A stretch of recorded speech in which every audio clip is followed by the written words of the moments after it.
Welcome back to Red Tinted Glasses Live. I was going to say these are enjoyable live events, but not often when we lose games as such. And it was for those of you that tuned into our preview episode, Colin is once again joining us. And I think it's safe to say, Colin, we pretty much nailed how that game was going to go, almost to word for word in our preview show. It was one of those ones. If you'd put it onto a bet builder, would probably be not here this afternoon. Would be enjoying a couple of pints.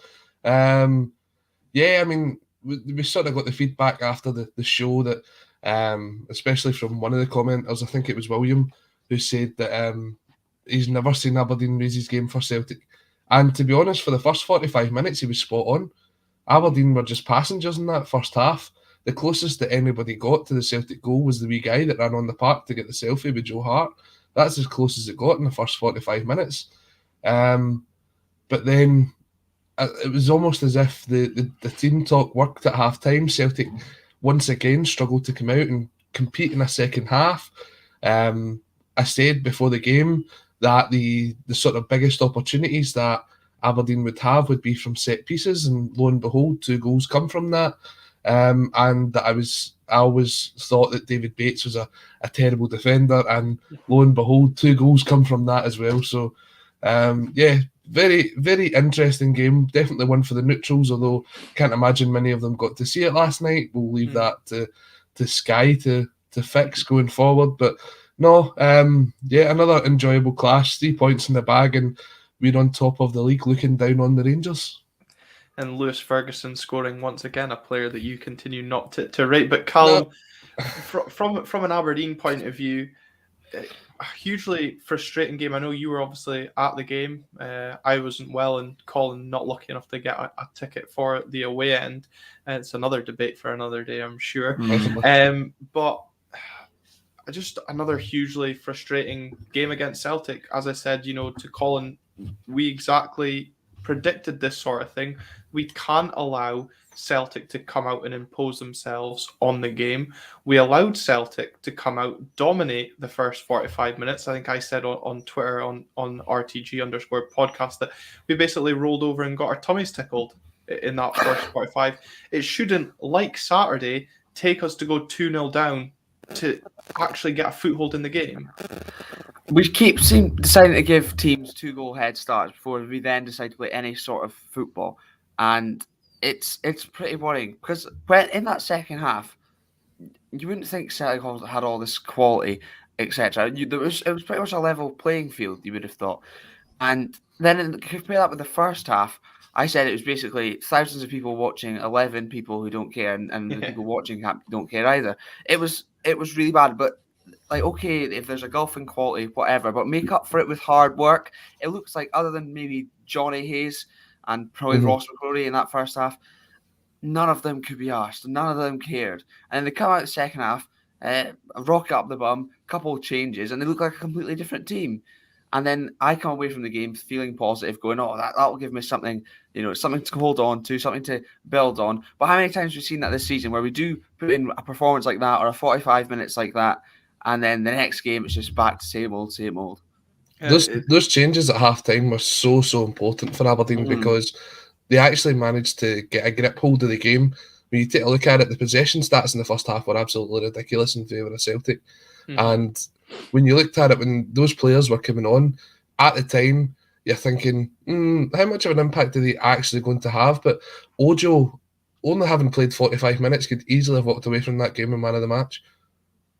Yeah, and I think, Callum, Funso Ojo maybe answered a few critics. There was a lot of people glad to see him on the bench, and he came away with 2 assists from an impressive second 45 display. But as always, Callum, we'll look at the Aberdeen team, and once again, we saw Gary Woods line up in goals in place of the ill Joe Lewis. I'm getting a bit worried that this isn't an illness. This is maybe a COVID issue that may or may not see him fit for what is now going to be a huge game on Saturday away to Motherwell in the Cup.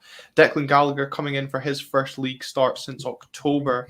And, I was actually quite impressed with Declan. We probably saw shades of the Scotland international that we signed, and, solid enough. There wasn't from what we've seen of him previously, there wasn't any mistakes creeping into his game, and a solid all round.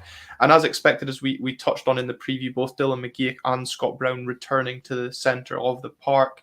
Again, as we kind of alluded to, we probably suspected that may lead to Ojo being dropped and allowing Lewis Ferguson to go further forward. However, in that first half, we hardly got forward at all. But what did you make of the team when you saw it? Well, first of all, I was happy to be proved correct about changing to sort of 3 centre backs, and then I watched the game, and I wish I didn't say anything. And more at the point, I wish Stephen Glass didn't change it, because that did not work. But initially, I thought that's okay. I'm happy with that. It will hopefully allow Ramsay and Hayes a bit more license to get forward. And I think I said to you prior to that, keep Ramsay as far away from the goal as possible, which unfortunately didn't happen. But I was fairly happy with the way things gone. But then when it came to half time, I was very, very happy to see the change and to see him sort of revert to type, if you will. And hopefully we won't start with 3 centre backs against Motherwell. I've changed my tune, but that 45 minutes was enough evidence for me to. I'll accept when I'm wrong. Yeah, I'm glad, because there was a lot of people that were quick to jump on the fact that the change of system didn't work and questioning your so-called knowledge of football. But I feel this is a recurring theme when we're going live. We're both having to come on and defend our own thoughts on certain things.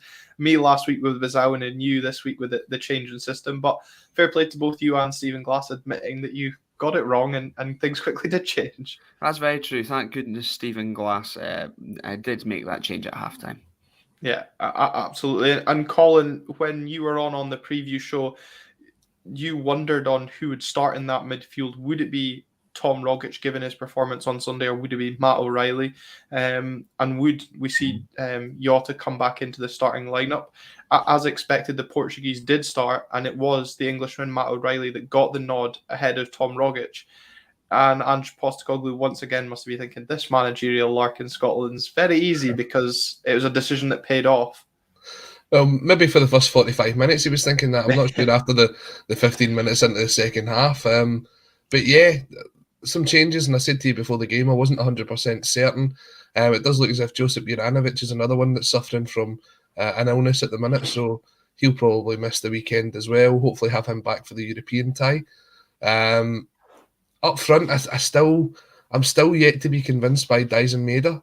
I think he's someone who's a sort of pocket rocket. He'll get about the park quite easily. He's got a couple of goals so far, but he had a great assist for O'Reilly's goal, the header down, which left him in acres of space.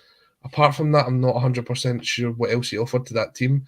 I think when you looked at it when Giacomakis came on later on in the game, although a lot of things he did was like fouls and it was kind of roughing Aberdeen up, it slowed the game down. And at 3-2, when you're trying to see the game out, it was almost the sort of perfect job he came on and done. Because after it went to 3-2, I don't really think Aberdeen had a chance to go up the park and even make an attempt to make it 3. Celtic managed to sort of manage the game very, very well between the Jota's second goal and the rest of the game. And the substitutions, as I said, this is the whole thing about now having the sort of strength and depth of the squad. The players that we could have turned to last night really helped us out. And yeah, as I said, it was a cracking game of football. And we're going to see changes like this. And I think Ange Postecoglou will probably admit that he probably got it wrong at the start of the second half.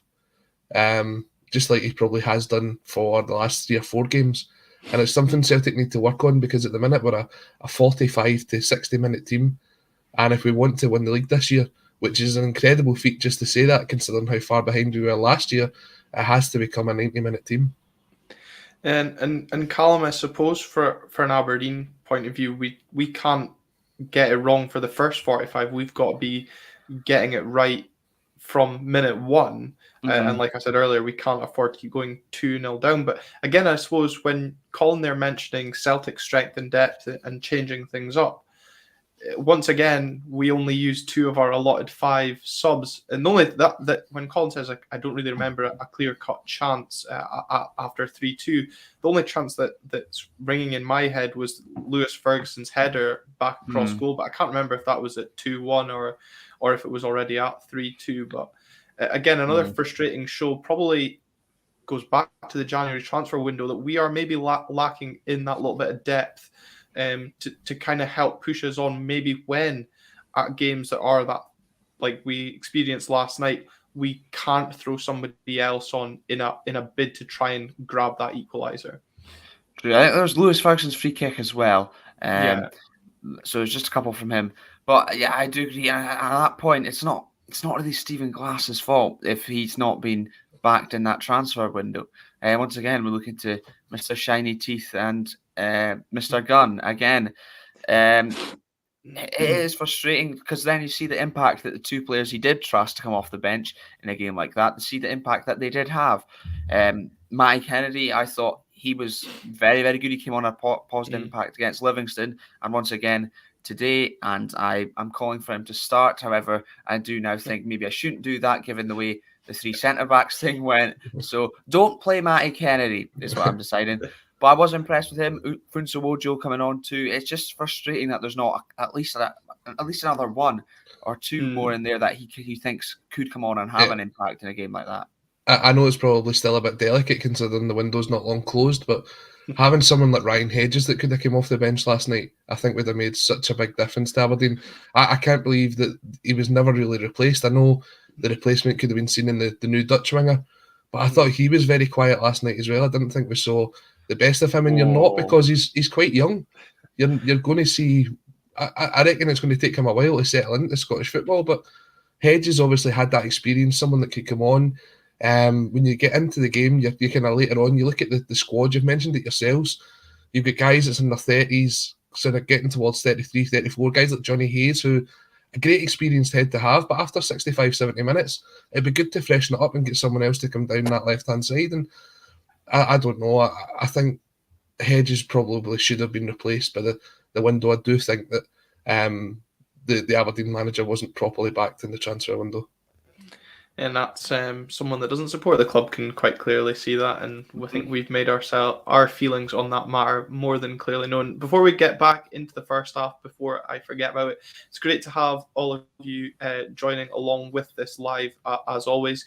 If you are enjoying it and want to interact, please give us your feedback on the game, and we will look to discuss the points. And one of these points, just to go on the fact that Colin was saying about chances at 3-2.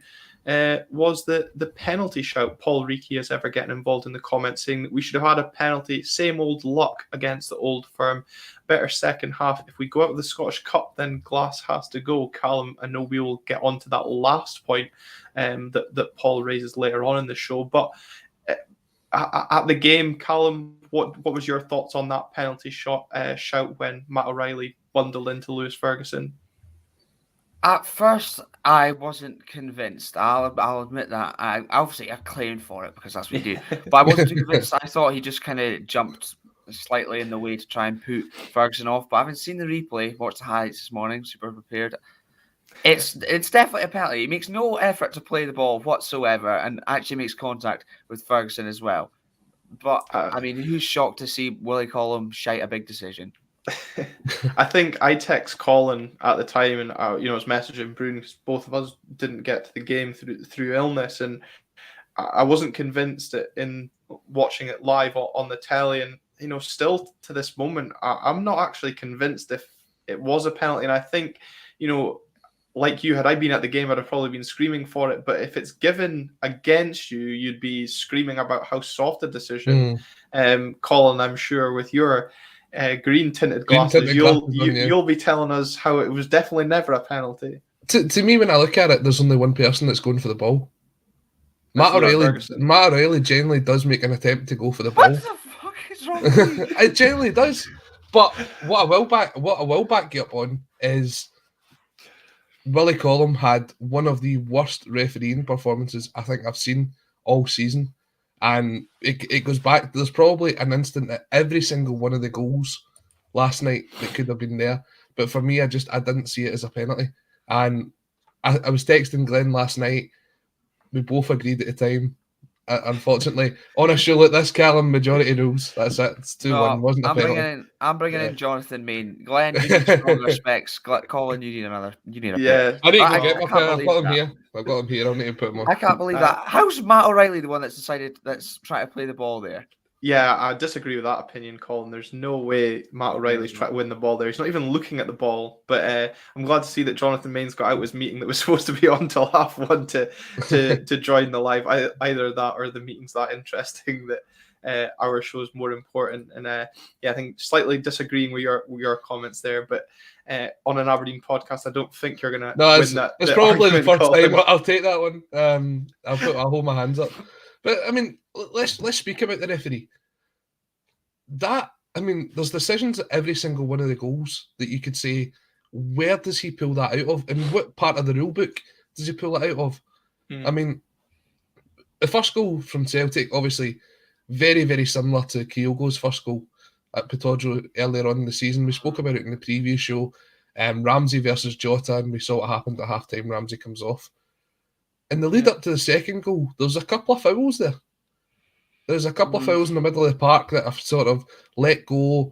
There's advantage not being played, and that's the important bit here. There's advantage not being played by Willie Collum at times, where someone will get in front of the ball, or there's space for the game to be played on, and it doesn't play. And then I just see Jonathan Main saying he's managed to take a break. That's probably the worst time for you to do that, Jonathan. Bates, I don't know what Bates is doing for the second goal, but it could have been pulled back a couple of times before it, and he probably wouldn't have got to that situation. For Aberdeen's first goal, there's an advantage played when the cross comes in and hits Callum McGregor's arm, and Aberdeen get a shot away, and then it's pulled back for a free kick. Never mind the corner of what it should have been when Joe Hart makes the save. When have you ever seen an opportunity where the advantage is played, you've managed to get a shot away, and the referee's gone, do you know what, we'll give you a second chance at that, go and take a free kick.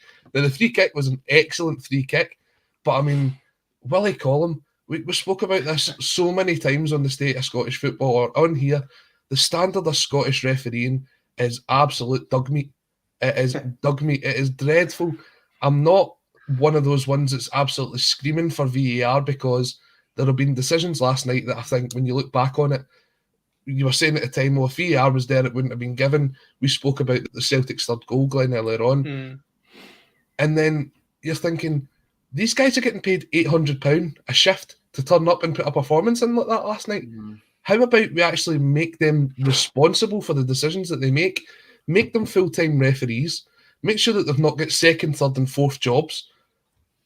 And then if they have a performance like they had last night, guess what? You've not got a shift at the weekend and there's no money coming in. Go back to your books and learn about rules like advantage and offside. It is pitiful that in a Premier League, a professional football league, the only thing that isn't professional about it is our referees. True. Yeah, so very true. But I think from an Aberdeen point of view, Callum, I'm not too worried about, or not going to complain too much about the refereeing performance last night, when once again we're going to be sitting here complaining about a soft as shite goal that we concede to fall behind. Well, which one? You could probably put all three down under the same category. And I did like the tweet that someone sent us today saying, as much as we're looking good with a set piece coach, could we actually get a defensive coach in? Because when you're playing Celtic, whether it be at home or away, you need to keep it tight at the back. You cannot afford cheap goals. And once again, when they come to Pittodrie, like as Colin said, the first goal they scored on their last visit, their first goal is practically handed to them on a plate. Gary Woods, Calvin Ramsay, it's just an absolute shocker, but that's got to be the keeper's ball all day. I think so. I think Woods has got to come out and just clatter whoever's there and make sure he gets onto the ball. Ramsay perhaps could do well. I know he's probably conscious of he doesn't want to make too much connection with it, maybe put it into his own net, but there's a chance for maybe him to hold off Jota, or a chance to play it out for a corner. It's just it's just powder puff, really, isn't it? But I think Woods does have to do better, certainly, and just come out and clatter whoever's there, whether it's Ramsay or Jota, and make sure he gets something on the ball. Yeah, and I totally agree that the fact it's maybe down to the fact it's Gary Woods in goal, not Joe Lewis. There's that bit of uncertainty in communication that maybe Ramsay's not used to with Gary Woods, but as a keeper, you've got to be just coming and commanding your area. And I suppose for Calvin Ramsay, if you've got any doubt, put it out. That's what I was. Yeah. This is that's the saying that you're taught as a school kid. If in doubt, put it out.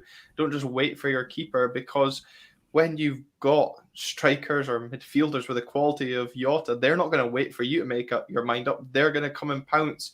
And Colin, like Kyogo did in the first game, he pounced with great effect to put Celtic 1-0 up. You can't give a player like that a yard or two in the box, especially when it's only 3 or 4 yards out. You guys are right. Woods have got to come out and claim that every day of the week. And as for Ramsay, if he doesn't think that the keeper's going to come and do it, then it's his responsibility to do it as well. Between the two of them, they had umpteen chances to clear that ball. There is no way that Jota should be able to come in there with all the space of Pataudry to put it in the back of the net. It's another poor goal to concede. And as we were saying in the previous show, you can't let Celtic get 1 or 2 goals up, because it becomes even more difficult to come back into the game. Obviously, that was slightly different in the second half. But, I mean, if you'd have come out in the second half and played that way and had been 2-1 up, would you have went on to lose the game the way that you did yesterday? I don't know. You've got to give yourself every single chance that you can when you're coming up against teams like Celtic and Rangers.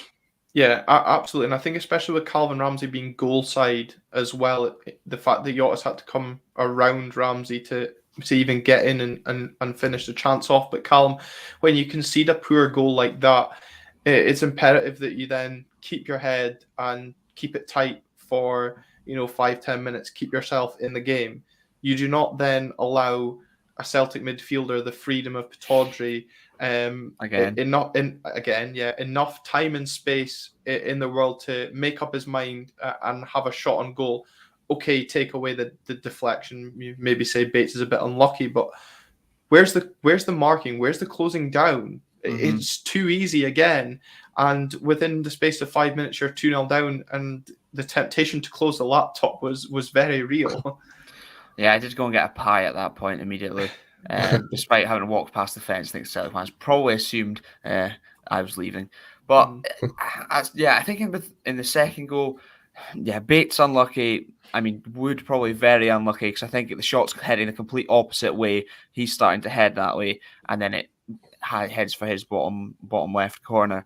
But I mean, Matt O'Reilly coming in off that left-hand side, just wandering into that space, waiting for the ball to come back out to him. And then you've got Scott Brown standing watching, not reacting until Matt O'Reilly is already in the space and about to receive the ball. Scott Brown... Conveniently, some may say. Yeah, conveniently. I mean, there was one pass in the first half as well, which was just absolutely shocking, put it straight out for a goal kick. When I have no idea what he was doing there. I'm always speaking about the goal, but now I've mentioned Scott Brown. He turned the game against Rangers into a battle. I really, really wish he would do the same thing against Celtic, but I'm not surprised he's not. Well, it also reminds me when you said about a bad pass that he did. I remember, I think it was at 2-1 or 2-2 when Ojo was out wide on the left and he had a brilliant chance to play him in. He just massively overhit it right out for a throw-in. And I remember Brune texted me saying he's got to be doing better there. And I'm like, are you surprised? Let's be honest. I think we should just stop playing him against Celtic. I'm not even joking. It's bad. Whether it's intentional or not, there might be like some sort of subconscious thing. Who knows? But it's not working for him. So I think we should probably just cut it out. Yeah. I mean, at 2-0 down, I think I text you, Colin, saying game over. You weren't as confident, because I remember what you texted me at halftime saying, I'm not reacting to your tweet on that this game's still finally in the balance. But do you think, I used the word complacency in the preview show. Do you think Celtic will get complacent given Aberdeen's poor form? Do you think there was a degree of that crept into Celtic's play at 2-0? Obviously, I hark back to the away game at Tynecastle when Celtic were 2-0 cruising, and then they scraped out of that with a victory.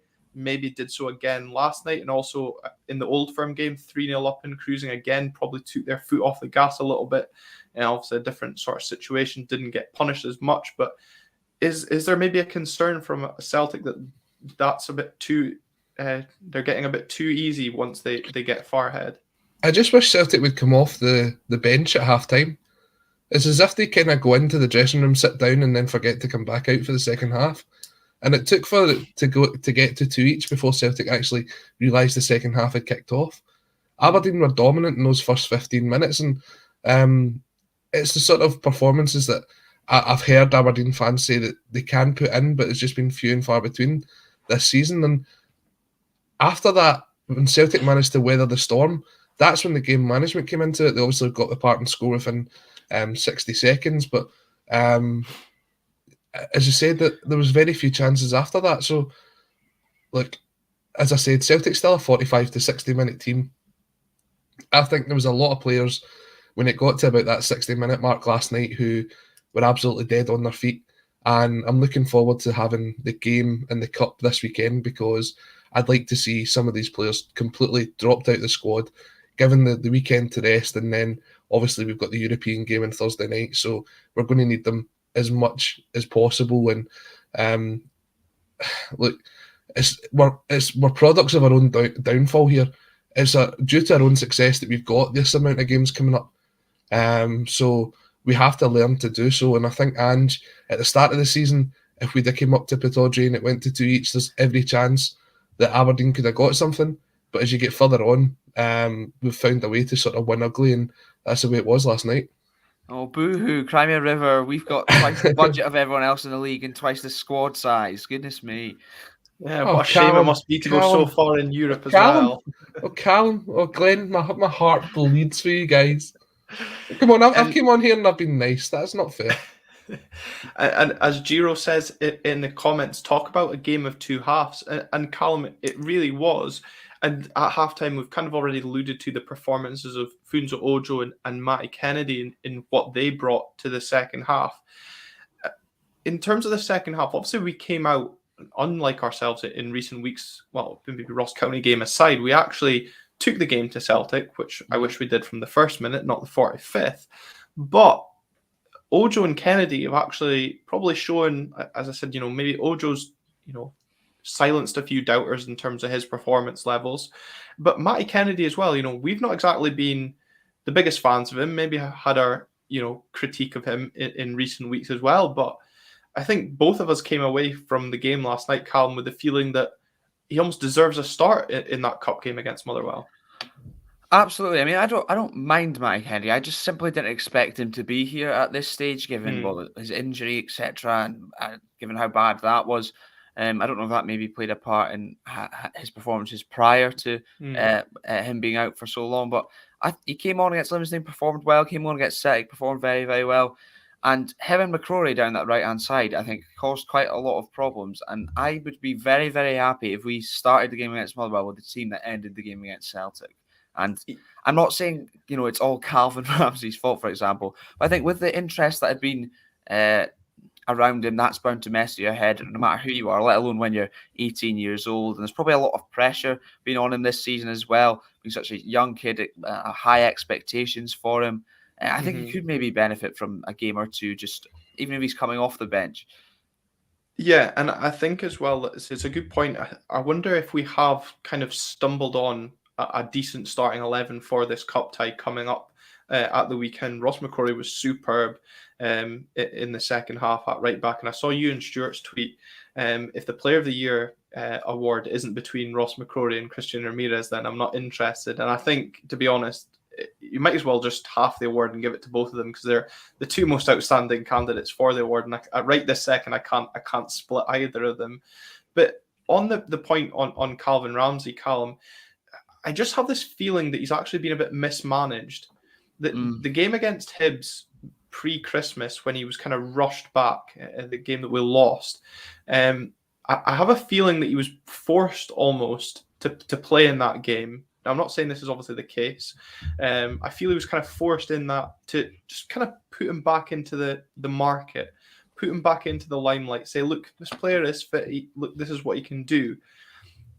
He's struggled to complete 90 minutes since the return of the winter break. As you rightly say, he's a young lad. Maybe there's a lot of expectation on his shoulder, given the price tag. Probably the fact that he's been one of our best attacking outlets of the season so far. But is that almost the fine start that he's had to the season put that pressure on him from the fans that we're almost expecting that week in, week out?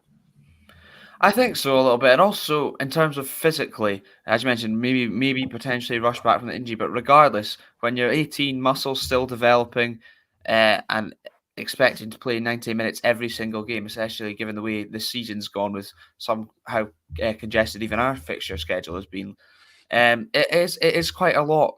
And I do think probably in terms of for him mentally, given some of the distractions that have been going on, and sort of the expectations that's placed on his shoulders, as well as physically, I think him going to the bench for just a game or two, nothing more than that. It doesn't mean anything drastic. It doesn't mean out the team from now until the end of the season. I think that could benefit him both mentally and physically too.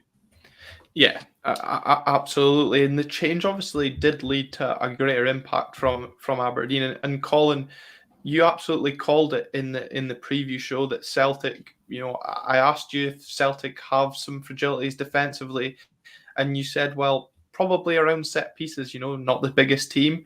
Well, it wasn't a ball over the top into the box. It was a ball rolled along the ground, similar to the goal we scored in Breidablik from the corner. Christian Ramirez buries that. And then 4 minutes later, another Funso Ojo free kick. I don't know when he became such a set piece specialist, but whipped in and similar to the first encounter up, Tawdry Lewis Ferguson powering a header into the back of the net for 2-2. Great from an Aberdeen point of view, but I know you're cut for time. So again, for you, frustration at the manner of conceding those 2 goals. It's how quick the goals are conceded. As you mentioned, there's 4 minutes between the 2 goals. That is extremely, extremely frustrating because it takes me back to sort of Celtic playing in Europe this season. As soon as they conceded one, they were susceptible to conceding another. We did that almost at Tannadice as well. Sorry, not Tannadice, Tynecastle, where we concede the goal and then we concede the penalty a couple of minutes later as well. It's almost as if Celtic are at their weakest at that 5 minutes, and if they don't switch on, then anything could happen. Now, I don't know what that comes down to, if it's just a sort of breakdown in communications in the backline. It doesn't make a lot of sense, that, though, because Celtic have only conceded, I think it's 13 goals in the league this season, which is an extremely impressive stat. But, you guys said, what if Aberdeen had came out from the word go and had this sort of driving mentality at Celtic? Hibs done that at Celtic Park and were a couple down by half-time. It's you don't know whether it plays into the strategy that Celtic's trying to play or whether it's kind of their main weakness, because the amount of gaps that could have been left in behind last night, I feel as if Calvin Ramsay, as much as he was exposed with Jota, and that was when Celtic had the ball, what would that have been like if he was tracking him back? I mean, we never touched on it, but I don't think there was much in that when the foul was drawn back and Jota put it past Woods, although the whistle had went. If you'd looked at that properly, if that's not a foul, that's 3-0 after, 30, 40 minutes? Would Aberdeen have even got back? Offside, no? And he wasn't offside either, to be fair. He wasn't offside either, yeah. That's another one of these decisions, as we said. But it's a difficult, it's all ifs and buts, isn't it? And I don't know. Celtic probably are still susceptible to free kicks. A lot of teams will have watched that last night, and especially the teams you've got coming up will be working on their own tactics in the training ground. So, look, I'm sure Ange will take it away. They'll look at it. We spoke about Starfelt. He probably could have done a wee bit better for the first one. I'm not actually sure who's picking up Ferguson, but as I said, he always scores when I'm on here because he doesn't like me. You don't like him, more importantly. A bit of that. So that was always going to happen, but it was. I was going to say it was good. It's not good. It was poor from Celtic, good from an Aberdeen perspective, but it definitely made it a bit more of a game. It was just a shame you boys couldn't last more than 60 seconds to keep that going. Although I do want to take this opportunity to say, have any of you seen the video from Ibrox last night? No. I have, yes. The one where Rangers are singing about being top of the league, and then they were immediately after, basically. From what I heard, Celtic had already scored to make it 3-2 by the time that chant had made its way around Ibrox last night. So, top of the league for 60 seconds. That's the new Vin Diesel movie. Well, I'm glad you got your dig in against your bitter rivals. But Colin, it's been a pleasure speaking to you over the last couple of days for both the preview and review. I'm going to say hopefully we'll be speaking to you again later in the season, because that would mean that we've crept into the top 6. So that's what I'm clinging on to. Well, I mean, I hope so too, because that'll be another home game as it stands. We're not getting a lot of those in the top 6. But no, look, guys, all the best for the rest of the season. There is a team there. There's definitely a team waiting to come out. I don't know if the management team's in the right position just now. But anybody that's watching this that hasn't already done so, subscribe to the guys. They do a fantastic job. And check us out on the State of Scottish Football as well. Thank you very much for having me on, gents. Thanks for the kind words, and yes, do check Colin out on A State of Scottish Football for a full preview on a Friday of the weekend's card. Obviously, this week is Cup weekend, and I do Mondays reviewing the action, so sometimes it's double pain having to do this podcast and State of Scottish Football, especially after Aberdeen lose. But as always, Colin, I appreciate the contribution. Thanks, guys. All the best.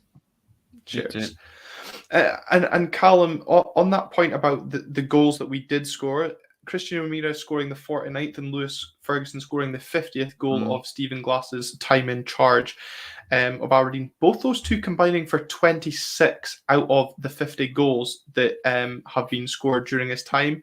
Just showing the importance of both and how important the summer window will become, especially if, as expected, we're probably likely to lose Lewis Ferguson. But when we spoke about January and not providing assistance to Christian Ramirez, that has got to be almost the top target in summer. Oh yeah, certainly. That is very concerning. Obviously, Christian Ramirez also had a goal chalked off where maybe if he gets out a little bit quicker than Greg Taylor, then it could be another one. It could be a whole different story. But that statistic's a pretty scary one here, which is obviously good to hear that Christian Ramirez and Lewis Ferguson getting amongst the goals so much. After that, it's a massive concern after those two. It really does highlight the need that everyone saw, that clearly Colin saw as well, that there should have been another attacking option come in the door, whether it's striker or sort of support option. But alas, no. And here we are. And also, I think on Ferguson as well, he looked a lot better when he was allowed to push further forward in that second half too. Yeah, I've always liked Ferguson when he's been playing kind of in a bit further forward role. He looks a threat in front of goal. We know what he's like with his shooting from distance and his aerial ability as well. He seems to score a good amount of headers as well. There's 3 at least I can remember so far this season. And again, I suppose we've been missing it for a while, but Alan Russell's playbook came back out in force, and especially for that first one, which maybe gives that bit of encouragement, as Jonathan Main said in the comments. The second half performance or Saturday, the second half performance gave me hope that we might have taken something from that game. But as always with Aberdeen and football in general, it's the hope that ultimately kills you, because barely had maybe you gotten even back to your seat from the surge of the second goal, they were probably Celtic fans were running in the direction towards you, celebrating going up 3-2. Yeah, that wasn't fun. We didn't even really get to enjoy it that long, which was a shame. In terms of that goal, I think McCrory is possibly playing Abada onside. But having watched the replay of it anyway, even if Abada is onside, he does block David Bates and makes also no attempts to play the ball, which I think is as clear as foul as you could probably get. And certainly if he is offside, it was a pretty close one as well. But regardless, Ross McCrory is walking out of there instead of jogging. If he picks up a little jog, Abada's clearly offside, it probably gets given for his clear involvement, because he will have been clearly offside. But he's just sauntering out as if, well, to be fair, he just put in a lot of effort, and he probably was knackered by that point. Yeah. But regardless, just a little jog gets you out there a little bit quicker instead of walking out at that stage. And it's just another goal that we've conceded due to a poor, atrocious defensive line. Yeah, you look at the second goal of what proved to be the match winner on Saturday with Alan Forrest, with David Bates unexplainably deep compared to everybody else playing Alan Forrest onside. And I agree that the still that I sent you last night, it looks very much like Ross McCrory is playing Lee Labada onside, marginal maybe in terms of him being offside, but again, just put in that little bit of effort to get yourself up in front of Lee Labada, and then it's an easy decision. Well, should be an easy decision for Scottish officials to make. But you do see that at the other end, Greg Taylor got out quickly, and Ramirez was then offside.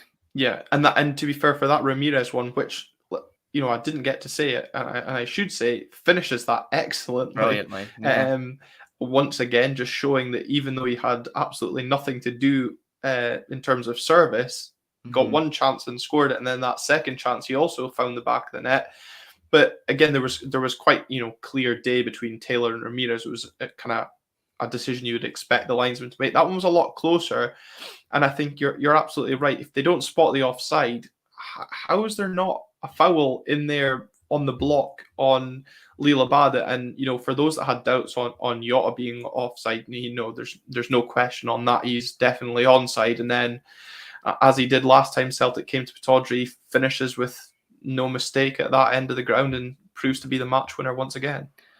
Yeah, unfortunately for us, he is actually quite good, which it's just very upsetting. He took the goal well. I don't think there was much, well, certainly not much what Woods can do about that one, but it's just frustrating. I mean, Leo Bada basically setting a screen there that David Bates could not get through, and very, very frustrating.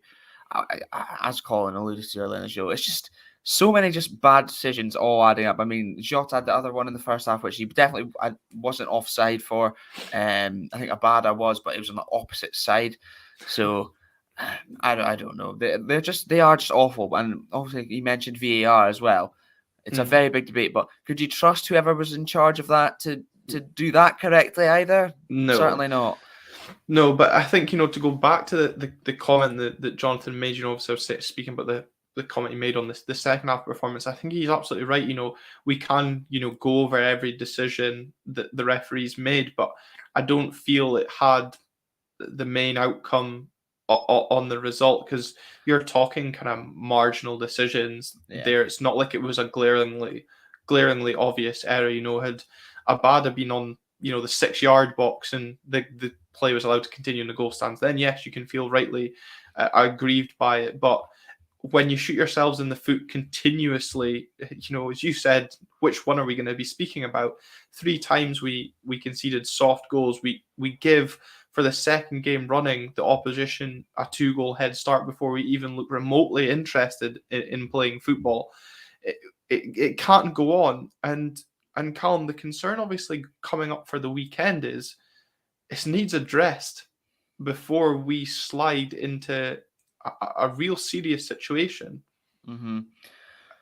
I mean, right now I feel like we're pretty safe in terms of avoiding relegation, but that's not exactly the main feat. We are still 4 points off fourth. Remarkably, despite losing again last night, the fact that Dundee United, remember how bad they were on the opening day of the season? They are currently sitting 4 points ahead of us in fourth. Obviously we dropped to 9th, so 4 points separates 9th and 4th place in the league. So it is incredibly tight, but again, just highlighting the importance of how crucial it is to maintain a good run of form. If any one of those teams in there decides for 5 games that they want to put a few wins together, you can maybe even have a couple draws in there, then they can go and make 4th place their own and have something to hold on to. But no one's doing that. But that is how, I say simple. Clearly it's not simple, but that's how straightforward it could be. If we can go and put a few results together, then we can go and make 4th place our own, which obviously, you don't win a trophy for it or whatever, but it does at least secure European football. And obviously, Jonathan mentioned this as well. It's given hope that we can go and win on Saturday. 100%. I come away from that game thinking, if we play like that, there's absolutely no reason we should. I've just seen the latest comment. There's no reason we shouldn't go on and win this, win that tie. But how many times I've felt like that? Because if we play the way we can, I know we can do, we're capable of, then we could probably be pushing Hearts for 3rd. But it's just not happening. The consistency is not there. So whilst I'm a little bit confident after that game, I'm still very sceptical because I know we could just go and deliver a sort of Dundee-esque performance. Yeah, and if anyone hasn't heard Stephen Glass's post-match comments, then just run it back 30, 45 seconds and listen to Callum's rant there, because that's probably what he did say, as can't be bothered picking out, saying that you are sounding more and more like Stephen Glass. And to be honest, it is kind of what he goes on in his post-match conferences. It is right, but at the same time, Stephen Glass is right. We are only 4 points off fourth, but it's his job at the same time to then go on and actually do something about it and make that consistency happen. Yeah, and between 4th and 10th, because, Ross County are only a couple of points behind us as well, the most informed side out of that 6 teams, or 8 teams, sorry, is St Mirren with 4 wins out of 5. They've propelled themselves from, worrying about a relegation playoff to solidifying almost the top 6. So, it just shows what can be done if you can actually keep that a good level of consistency. And Callum, I suppose we need that consistency in terms of performance that we saw in the second half, and a consistency in terms of a good run of form. It has to start on Saturday, because as I said in that preview of the game this week after the Livingston game, it's not only, I feel, season defining, but possibly job defining. I think so. Yeah, certainly. The weekend will not be a happy place if we do not go through. Especially given as well that players and management also have to walk past the fans at half-time and full-time as well. Yeah, they can't shirk us this time like they did against Livingston and go off at the opposite side without coming over. They'll have to. So that'll be an interesting one. But I feel, it is massive in terms of, the season for Stephen Glass's job. And also then it gives you a little bit of confidence. I think if we get through this, is it the quarterfinal then after that? Mm-hmm. And then all of a sudden you're 1 game away from Hampden. And then who knows what can happen once you get there. It is absolutely massive. And I think it was the View from the Terrace tweeted this out that between Aberdeen, Hibs and Motherwell, since the turn of the year, none of them have won a league game. Yeah, which is correct, mental. So whilst we are doing pretty badly, so are Motherwell. They are not doing great either. And I don't think Gogsy's been a happy man either. So there is a chance there to go and not only win in the cup, but then after that, go back down the road and get a good result in the league too. Yeah, and I suppose for that game, as you allude to their Motherwell's poor run of form. However, Motherwell have had our number this season, beating us twice, both at home and away. But probably for them, if they're looking for a bit of encouragement, is the fact that they have yet to concede a goal to Aberdeen. Obviously, that's got to change unless we're going all the way to penalties at the weekend, because of course there is no replays at this stage in the Scottish Cup. I don't know if they're ditched for the whole tournament or not, but it'll be straight to extra time and then penalties if the game ends in a draw after 90 minutes. So do you think that might also have a bearing on the game, the fact that both teams know that it's got to be played to a finish? I suppose to an extent, maybe we might see it played like a proper cup tie, knowing that there will be a result that night, that day, rather, which gives encouragement for the fans' enjoyment, perhaps, because sometimes on the road it's not been great at all, has it? No, it's not, and now's no time like the present to get a win on the road and really kickstart that away form to kind of kickstart the season, because again, not to look at it too negatively, but defeat on Saturday, obviously we've got a game on Tuesday against St Johnstone not playing this weekend. That game then also suddenly takes on huge importance, with it being our game in hand to not only propel us back into the top 6, but you lose that, then the season, having got out the cup, being rooted in the bottom 6, it suddenly takes a very, very bad turn. I keep forgetting about that St Johnstone game, not gonna lie. That's because you've got a gig that night, that's why. Yeah, I mean, I feel like if there's one game you're gonna miss for going to something else, it's probably St Johnstone's the one you'd have handpicked, really, wouldn't it? Yeah, exactly. As I said to you as well, I said I don't even blame you for having to miss that. But from an Aberdeen point of view, Callum, we spoke about the fact that we might have just stumbled across a starting 11 for Saturday. if Joe Lewis is to be ill still for Saturday, are you still trusting Gary Woods to remain in goals, or are you risking 18-year-old Tom Ritchie between the sticks? I mean, as much as I don't have confidence in Gary Woods, I haven't seen enough about Tom Ritchie either. And also, if that then goes wrong, the poor lad's the confidence is just going to be absolutely blown to bits, which is not exactly what you want when he's believed to be a promising goalkeeper for us. I think probably just a little bit too soon, because imagine if it goes to penalties and he's the man that's between the sticks. Well, he did also have success in a penalty shootout against Arbroath in the Scottish Youth Cup earlier this season. So, maybe we might see a 119th minute switch up and he comes on for penalties if it goes that deep. Louis van Gaal with Tim Krul-esque. That'd be fantastic. Yeah. Well, I mean, that would certainly be something to G up the away end if that happened. But and we're not going to use all our subs anyway, so we'll have spare. Well, that's also very true. But I suppose defensively, Declan Gallagher coming in and looking solid last night. Ross McCrory, impressive at right back. Already people questioning whether there's a potential for him to move position again this season. Do you think that Stephen Glass, because listening to him briefly after the game, said he was encouraged by that second half performance, has given him questions that he'll need to answer coming into the weekend? Do you think we'll line up with that same defence that ended the game last night? I hope so. I hope it's the exact same starting 11. We all saw the impact it had. I think McCrory caused a lot of problems getting down up on that right hand side, whether that was Beserwin or Kennedy ahead of him. I feel like it just offered some real threats, and a lot of the time we've not had that. We've not even mentioned the ball he put across for Ramirez that went straight across the face of goal. If he maybe doesn't, put it in so high, then Ramirez has a chance. But it's still, regardless, encouraging. He gets up into that position and puts a threatening ball in. I would like to see the exact same starting 11 that finished that game start this game, because if nothing else, why not? Yeah, and I suppose Stu McCombie actually mentioned in our group chat last night that if we were to start the likes of Matty Kennedy, this would really, answer the question around, he's like a new signing.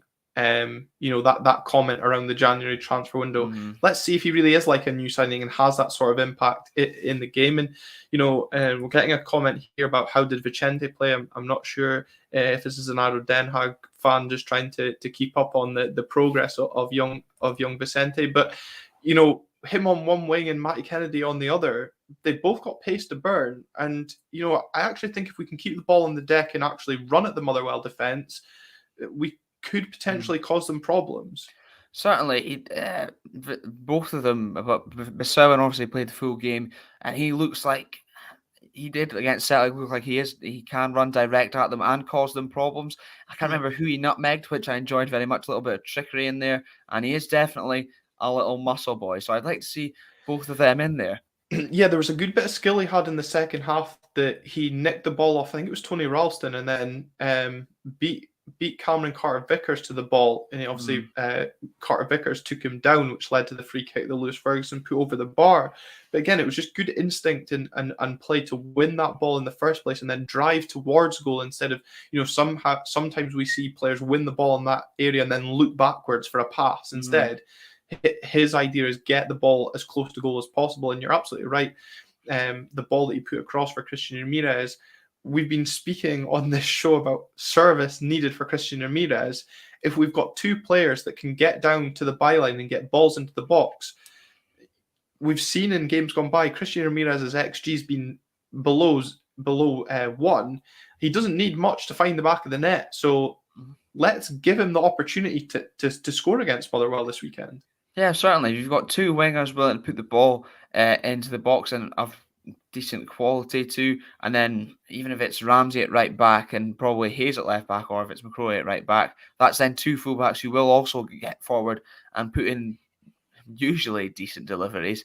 If we can start to overload that rather than sort of getting there and then passing it back and then waiting to try and get the perfect opportunity, get the ball in the box, try and cause problems, see what happens.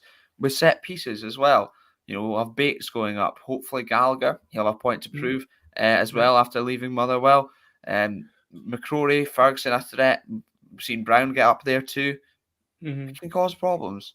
Yeah, and I think as well, if we were to rest Calvin Ramsay as well, just thinking whilst you're explaining your last point, is that well, I say it gives the manager a decision when it comes to substitutions. Hopefully he remembers that we can still make 5. That does apply to the Scottish Cup, not that he even remembers it for the league, but Calvin Ramsay can then come on at right back, and he could also then replace the likes of Declan Gallagher, and Ross McCrory could move in, because obviously Gallagher's not played a lot of game times. He maybe start feeling it in the second half of the game at the weekend. But I suppose the one that will be interesting this weekend will be who starts in midfield. Dylan McGeoch looked good against Ross County, was hooked, I think, unfairly in that game, and then taken off last night for Funso Ojo, who had an excellent 45. So there's maybe a bit of dilemma there for Stephen Glass on who he starts in the centre of midfield. But I'd also like to see Lewis Ferguson maintain that kind of further forward role that you mentioned, because he looked a lot more involved last night. Certainly. I think I would like to see him go with the 3 that sort of ended the game, where if you have Brown, he's the sitter, he can sit and protect, especially when the fullbacks go forward. And then Ojo, box to box, he will run all day long regardless, can get up in support, can cause problems that way, even if he's not clinical, for example. And then Ferguson, push him forward, because not only has he got the quality, like technically, he got all the attributes, but physically too, strong, got a good jump on him, decent height, he's quite speedy too at times. I think he does have all the attributes to sort of cause problems up there too. And God knows Ramirez needs all the support that he can get. Yeah, well, that's us named our starting 11 for the weekend, albeit we're just copy and pasting the starting the 11 that finished on Sunday. But I think justifying well enough why we feel those players deserve their place, like we did in the preview show. And I'm not saying Stephen Glass listened to us, because, well, if he did, it turned out pretty terribly that first 45. Don't do that. But we called the likes of McGeoch and Scott Brown returning to the starting 11, and that's what happened. But Callum, obviously based on last night, how confident are you feeling going into the weekend? Worryingly confident, which is a concern given the way how things have been going, especially on the road. But I think they have to take some sort of confidence from that second half performance against Celtic. They all know they're capable. In that first half, I was saying to people around me, like, they're all, there's not a bad player out there other than maybe Gary Woods. They're all capable. But if they're in the right system and actually apply themselves, then they can make things happen. They know that. Hopefully, they can start the game against Motherwell. I've said that so many times, though, on the road. Hopefully, they could start that way. But this time, they need to do it. And it's a cup tie that might play into things, knowing the game needs to be won on the night. I'm confident. Are you? Or no? Yeah, I think to go back to the point that Jonathan Main said, it's the hope. That second half performances has undoubtedly given me hope that we can go and get a result. I don't know why I have that hope, considering our away form is absolutely atrocious, but it's the cup. Anything can happen in the cup. And you just mentioned it, Colin mentioned it at the start of the show as well. We've got a squad there that is capable of doing something. It just hasn't clicked yet. And look, there's no better time than doing that in the Scottish Cup, because it's the only bit of silverware we've got left in terms of a fighting chance to win. And look, we'd love to get back to Hampden. I'm not speaking about a semi-final. We'd love to get there for a final as well, because just a day out at Hampden for a semi is it's painful if we lose that. And it would also, undoubtedly it would buy Stephen Glass a bit more time, but it would also get the fans rejuvenated, knowing that they've got something else to look forward to in the middle of March, not a free weekend, when those quarterfinals are scheduled to be played. So let's hope that, Callum, when we reconvene for the next episode, we do have something a bit more positive to speak about, because it is getting a bit tedious copying and pasting what we're saying week in, week out. It is a little bit, but I am weirdly confident. So fingers crossed. Should be a good day out. But as you say, I think it's very important, the Scottish Cup this season. Let's make it happen. let's make it happen. And also, please remember, it is an unallocated seating away end. So please don't tell somebody that you are in their seat, because like the Red Shed, it's unallocated. So sit where you want. Let's make lots of noise. Let's get behind the team. And hopefully we see the Dons in the hat for the next round. As always, thank you to everyone that has watched, listened to this episode, got involved in the comments, subscribed. It means a lot to me and Callum, those of you that continue to support the show. There was a lot of you that have subscribed on the back of the preview episode, so welcome along. And we'll be back, as we said, next week with a look back at the Scottish Cup action and a look ahead to Tuesday night's game against St Johnstone. So from myself and Callum, thank you very much for watching. Thank you.